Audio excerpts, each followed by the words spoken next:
Hi hello ಮೈ dears.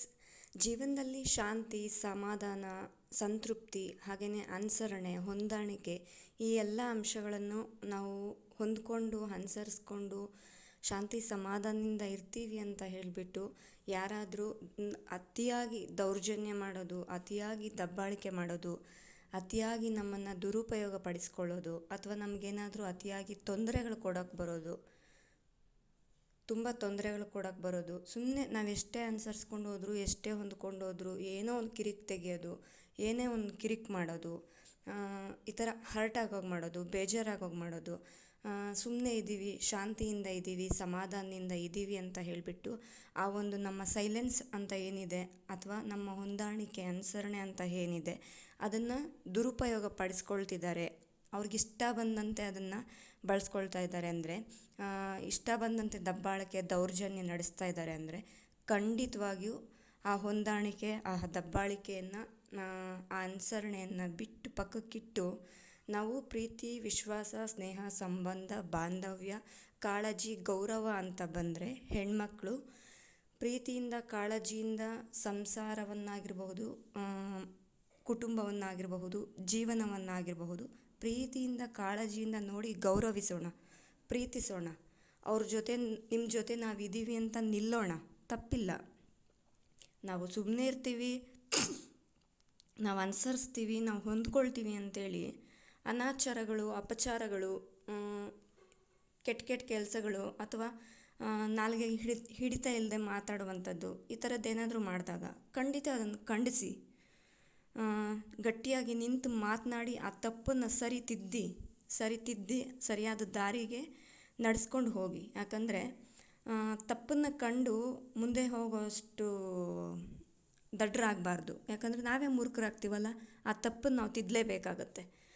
ನಾವು ಸುಮ್ಮನೆ ಇದ್ದೀವಿ ಅಂತ ಕಾರಣಕ್ಕೆ ಇಷ್ಟ ಬಂದಂಗೆಲ್ಲ ಮಾತಾಡ್ತಾರೆ, ಇಷ್ಟ ಬಂದಂಗೆಲ್ಲ ನಡ್ಕೊಳ್ತಾರೆ, ಇಷ್ಟ ಬಂದಿದ್ದೆಲ್ಲ ಮಾಡ್ತಾರೆ, ಬೇಡವಾದ ಕೆಲಸಗಳೆಲ್ಲ ಕೆಟ್ಟದಾಗ ಮಾತಾಡೋದು, ಕೆಟ್ಟ ಕೆಲಸಗಳೆಲ್ಲ ಮಾಡ್ತಾರೆ ಅಂತಾದರೆ, ಇಷ್ಟ ಬಂದಾಗೆಲ್ಲ ನಡ್ಕೊಳ್ತಾರೆ, ಯಾವುದೇ ಭಯ ಆತಂಕ ಇಲ್ಲ ಅನ್ನೋದಾದರೆ ಖಂಡಿತ ತಿದ್ದಬೇಕಾಗತ್ತೆ, ಗಟ್ಟಿಯಾಗಿ ನಿಂತು ಮಾತಾಡಬೇಕಾಗುತ್ತೆ. ಒಂದು ಹೆಣ್ಣು ಸಂಸಾರದ ಕಣ್ಣು, ಮನೆ ಬೆಳಗೋ ಜ್ಯೋತಿಯೂ ಹೌದು. ಪ್ರೀತಿ, ವಿಶ್ವಾಸ, ಸ್ನೇಹ, ಸಂಬಂಧ, ಗೌರವ, ತಾಳ್ಮೆ, ಸಹನಾಮೂರ್ತಿ ಹೌದು. ನಮಗೆ ಬೇಕಾದಂಥ ಗೌರವ, ಪ್ರೀತಿ, ವಿಶ್ವಾಸ ಎಲ್ಲವೂ ಸಿಕ್ಕಿದಾಗ ನಮ್ಮನ್ಯಾರು ಅದೇ ಈ ಕೆನ್ನೆಗೆ ಹೊಡೆದ್ರೆ ಈ ಕೆನ್ನೆಗೆ ಈ ಕಡೆ ತಿರುಗಿ ಹೊಡೆಸ್ಕೋಬೇಕು ಅಂತ ಹೇಳ್ತಾರಲ್ಲ, ಗಾಂಧಿಯವರ ತತ್ವ. ಅಂದರೆ ಪಾಪ ಅವರು ಅಹಿಂಸಾವಾದಿ ಅಲ್ವಾ.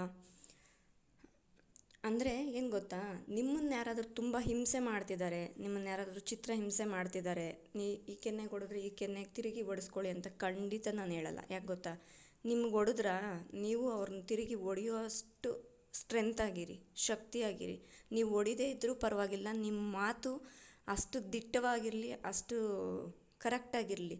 ಆ ಒಂದು ಮಾತಿನಿಂದನೇ ಅವರು ಅವರ ಎಲ್ಲ ಕೆಟ್ಟತನವನ್ನು ಬಿಟ್ಟು ಸರಿಯಾದ ದಾರಿಯಲ್ಲಿ ನಡೆಯುವಂತಾಗಬೇಕು. ಆ ಥರ ಮಾತಾಡಬೇಕು, ಗಟ್ಟಿಯಾಗಿ ನಿಂತು ಸ್ಟ್ರಾಂಗಾಗಿ ಮಾತಾಡಬೇಕು, ಯಾವುದೇ ಭಯ ಆತಂಕ ಏನೂ ಇಲ್ಲದೆ.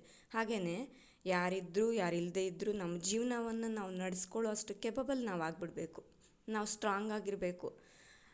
ಆವಾಗ ಎಲ್ಲರಿಗೂ ಭಯ ಇರುತ್ತೆ. ಏನಂದರೆ ನಾವು ಸಿಕ್ಕಿದ್ದೆಲ್ಲ ಮಾತಾಡಿದ್ರೆ, ಸಿಕ್ಕಿದಂಗೆಲ್ಲ ಮಾತಾಡಿದ್ರೆ, ಹುಚ್ಚಂಗೆಲ್ಲ ನಡ್ಕೊಂಡ್ರೆ ಅದು ಸರಿ ಬರಲ್ಲಪ್ಪ ಬದುಕಿಗೆ ಅನ್ನೋ ಒಂದು ಆತಂಕ, ಭಯ ಬರುತ್ತೆ. ಅವರು ಒಂದಿಷ್ಟು ಅರ್ನಿಂಗ್ಸ್ ಅಂತ ಮಾಡ್ತಾರೆ, ಅವ್ರಿಗೂ ಒಂದು ಒಳ್ಳೆಯ ನಾಲೆಡ್ಜ್ ಇದೆ, ಅವರು ಅವ್ರ ಬದುಕನ್ನು ಬೇಕಾದ ರೀತಿಯಲ್ಲಿ ಕಟ್ಕೊಂಡು ಒಳ್ಳೆಯ ದಾರಿಯಲ್ಲಿ ನಡೆಯೋಷ್ಟು ಸತ್ಸಂಗ, ಸದ್ಬುದ್ಧಿಗಳು, ಸದ್ವಿಚಾರಗಳು ಅವರಲ್ಲಿದೆ.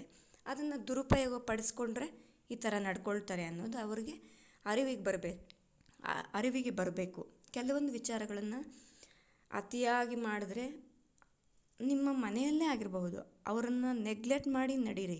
ಅಂದರೆ ನಿಮ್ಮ ಪ್ರೆಸೆನ್ಸ್ ಏನು ಅಂತ ಅವ್ರಿಗೆ ಅರ್ಥ ಆಗಬೇಕು, ನಿಮ್ಮ ಬೆಲೆ ಏನು ಅಂತ ಅವ್ರಿಗೆ ಅರ್ಥ ಆಗಬೇಕು. ನೀವು ನಿಮ್ಮ ಕೆಲಸ, ನಿಮ್ಮ ಕರ್ತವ್ಯ ಮಾಡ್ತಾ ಮುಂದೆ ಸಾಗಿ, ಯಾವುದಕ್ಕೂ ತಲೆನೇ ಕೆಡಿಸ್ಕೊಬೇಡಿ. ನಿಮ್ಮನ್ನು ಅಂದವರು ಆಶ್ಚರ್ಯ ಪಡಬೇಕು. ಅಷ್ಟು ಅರ್ನಿಂಗ್ಸ್ ಮಾಡಿ, ಅಷ್ಟು ಪಟಾಪಟ್ಟಂಥ ಕೆಲಸಗಳನ್ನ ಮಾಡ್ಕೊಳ್ಳಿ, ನಿಮ್ಮ ಜೀವನವನ್ನು ಸ್ಟ್ಯಾಂಡರ್ಡಾಗಿ ಸ್ಟೈಲಿಶಾಗಿ ಇಟ್ಕೊಂಡು ಒಳ್ಳೆ ರೀತಿಯಾಗಿ ನಡ್ಕೊಂಡು ಹೋಗಿ, ಖಂಡಿತ ಎಲ್ಲ ಒಳ್ಳೆಯದಾಗುತ್ತೆ.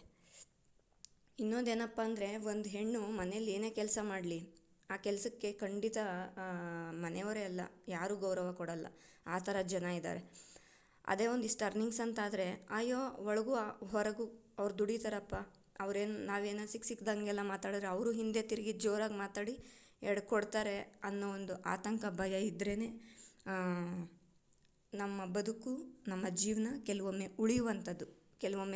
ಕೆಲವೊಂದು ಸಮಯ ಸಂದರ್ಭಗಳಲ್ಲಿ ಅಲ್ವಾ. ಆಗಿದ್ದಾಗ ಖಂಡಿತವಾಗಿ ಗಟ್ಟಿಯಾಗಿ ನಿಂತು ಮಾತಾಡಿ ನಿಮ್ಮ ಬದುಕನ್ನು ನೀವು ಕಾಪಾಡ್ಕೊಳ್ಳಿ, ನಿಮ್ಮ ಜೀವನವನ್ನು ನೀವು ಉಳಿಸ್ಕೊಳ್ಳಿ. ಯಾರೋ ನಮ್ಮನ್ನು ಕೊಲ್ಲಕ್ಕೆ ಬಂದರೂ ನಾವು ಸುಮ್ಮನೆ ಇರಬೇಕಾದಂಥ ಅವಶ್ಯಕತೆ ಖಂಡಿತ ಇಲ್ಲ ಅಲ್ವಾ. ಮೈ ಡಿಯರ್ಸ್, ಸ್ಟ್ರಾಂಗ್ ಆಗಿರಿ. Be happy, be strong, B strength.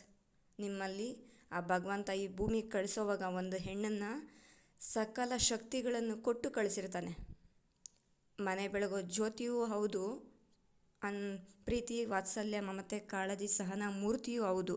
ಅವಳನ್ನು ಎಲ್ಲಿ ದುರುಪಯೋಗ ಪಡಿಸ್ಕೊಳ್ತಾರೆ ಅಲ್ಲಿ ಹಿಂದೆ ತಿರುಗಿ ಬುದ್ಧಿ ಕಲಿಸೋದು ಗೊತ್ತು ಅಲ್ವಾ.